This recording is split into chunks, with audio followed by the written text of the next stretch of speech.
Papa Esidu, an African-British actor, was cast as Severus Snape in the new Harry Potter TV show for HBO Max. This, as a lot of you would expect, led to tremendous backlash against the show, with some people calling this forced diversity, DEI, a perpetuation of stereotypes, and some even arguing that this casting decision hurts the character overall. I have made 2 separate videos pushing back against a lot of these points, which also happen to be my 2 most popular videos on this channel, as well as some of my favorite videos I've created on this channel that only serve to demonstrate my passion for debating and debunking. This video will be covering a significant point made by people in the culture war, which I surprisingly haven't really addressed much in my last 2 iterations. If you have seen discussions related to modern media online, you most likely have seen the term blackwashing, or more commonly the question of, well, why does Hollywood only feel the need to replace white characters with black characters and not the other way around?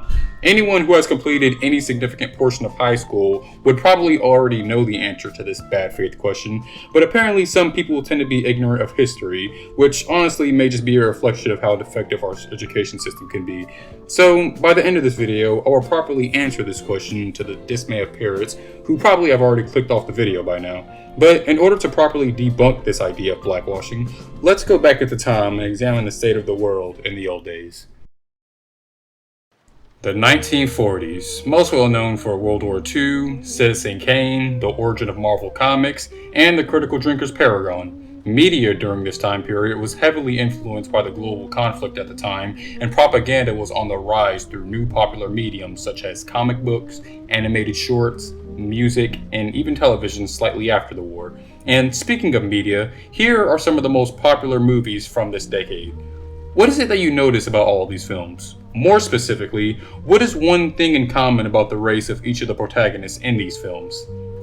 I think it's pretty obvious. Let's even extend this to the most popular movies from the 50s and the 60s. Out of 30 films from the so-called golden age of Hollywood, nearly every single film features a white person as the main character, with the one exception being Seven Samurai, a film led by a Japanese person. Not to mention, the overwhelming majority of these films feature a man as the protagonist. Onto the comic book side of things, here are the most popular superheroes during the golden age of comic books. 9 out of 10 of these heroes are portrayed as white, with Namor the Submariner being the one exception. 1 out of 10 of these characters are female, and how many of these characters are portrayed as black? 0! Let's have Stan Lee himself address why this might be the case. Well, we want to, all of our superheroes mostly have been American. So we want to get a Chinese one. We're also working on an Indian one, Chakra. Right. And I'm working on, I can't announce it yet, but I'm working on a Latino superhero. We have a black one, Marvel has, called the Black Panther, which will be a movie pretty soon. Why not a Latino? Pardon me? Like, why haven't we had a Latino? That's what I'm working on. I know, now. why not? Absolutely. You would think, well, that's late, isn't it? See, the thing is, normally when I would sit down to write about a superhero, I think of a normal American one, because I'm American and I'm surrounded by, in this country. But lately I've been thinking we've got to be more worldwide. So we're starting with a Chinese, Indian, Latino, and then we'll keep going. As you heard from one of the founding fathers of Marvel Comics, the majority of the characters he created were white, mainly because that's just what was all around him at the time. Quick history lesson for the history lesson. Black people have been slaves in America for centuries. This was a result of white supremacy and the short-sighted view that people who didn't look like you were beneath you. And even when black people were freed through the Emancipation Proclamation, that mindset didn't disappear. This led to exclusionary practices that sought to disenfranchise African Americans, such as denying them the right to express themselves in a democratic process, the outright murder of black people with little to no repercussion for the assailants, and black people being thrown into rundown, crappy neighborhoods that white-dominated institutions couldn't bother to improve. Stan Lee grew up in a time period where redlining was still a central pillar in discrimination against minority groups. So while he and other writers during this time period weren't necessarily being malevolent against minorities, you can see how black people were in fact being subconsciously excluded from movies, comic books, and popular media as a result of white people rarely even being around them. This is precisely why Lee and Kirby created Black Panther in the first place, because they realized that there weren't enough positive representations of black people in popular culture at the time. You see, Stan Lee is calling attention to an important cultural mindset that has and still continues to plague society, media, and history: white defaultism, which is the direct result of the exclusionary practices I mentioned earlier. White defaultism, or white normality, is best described as this unspoken assumption that white people are the default and that any non-white people, culture, or perspective inherently add extra baggage and need to justify their existence. That's why you'll see people like this arguing that black characters in video games are nothing more than gimmicks, which serves to diminish their value in modern media. By now, I hope you can immediately see the problem with the term blackwashing. White people have dominated entertainment for years, from movies, comic books, music, and television. And most of these white characters weren't created to be white because being white is an important part of their character. They were white purely out of convenience. The term blackwashing implies that a black to white race-swapped character automatically erases white culture, but white people still make up the majority of Hollywood roles. Black people's inclusion in these stories aren't taking anything away from anyone. They're putting black people into positions they have deserved to be in for years. This is why the whole forced diversity argument that circulates around the internet is completely disingenuous. The inclusion of underrepresented groups isn't an example of shoving wokeness in your face. It's a correction of the forced homogeneity that has plagued media for decades. This is the issue with the question, why does Hollywood only feel the need to replace white characters with black characters and not the other way around? Historically, white characters were white simply because that's just what was all around these writers. However, black characters are usually created to be black. Kirby said himself that he and Lee created Black Panther because they realized that their black readers weren't getting enough positive representation.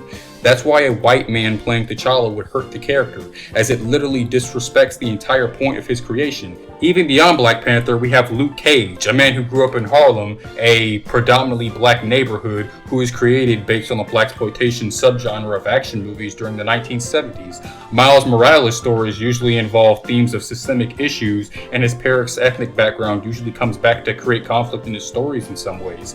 Not only that, but Miles' creation was heavily inspired by Obama's presidency, Donald Glover's public wish to play Spider-Man, and comic book fans' huge push to include a more diverse set of superheroes. So, before I get the inevitable, can XYZ character be race swapped? Let me just put this in simple terms. If a character's ethnicity, sex, or gender is an important aspect of their character, it hurts the character to change those things. Oh my ear! Fuck! Fuck! My ear! And for the record, it's not even like this idea is only on one side of the spectrum. I have been very vocal about how Red Skull has to be a white European because he was a Nazi in World War II. And before you try to pull in, actually, there were black Nazis in World War II, none of them had the insane amount of power and rank that white men had and were usually nothing more than slaves or soldiers. You know, exactly how grifters view black people in Hollywood.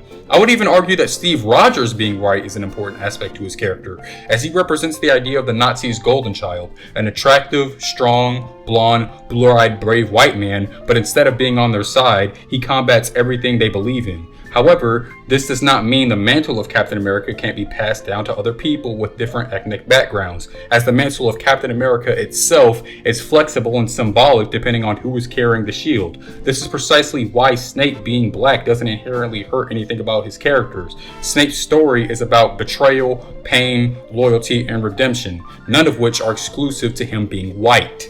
That's the answer to this question. White people have dominated entertainment for years, and there usually isn't anything inherently white about any of these characters. However, black characters are usually created to be black because black people have been pushed out of these stories due to systemic issues, and when writers realized this, they sought to correct this mistake. But you know what? You parents don't even care. No matter how obviously correct I am, no matter how many times these points get repeated to you, you'll either just stick your fingers in your ears and ignore the points being made, strawman my arguments again and again, pull an insane amount of whataboutism, move the goalpost to something else, and you'll get disproven over and over and over and over again. Because your fragile little egos can't admit fault in any situation. Not when a woke film like Barbie makes a billion, not when a character you thought was gender swap turns out to be an actual character in the comic books you didn't know about, and not when we tell you time and time again how you just don't understand modern media. I mean, just look at these people. To any neutral person out there, look at how I react to being corrected on false information I gave, and look at how they react to being corrected on false information they gave. Which one of us looks like the intellectually honest person?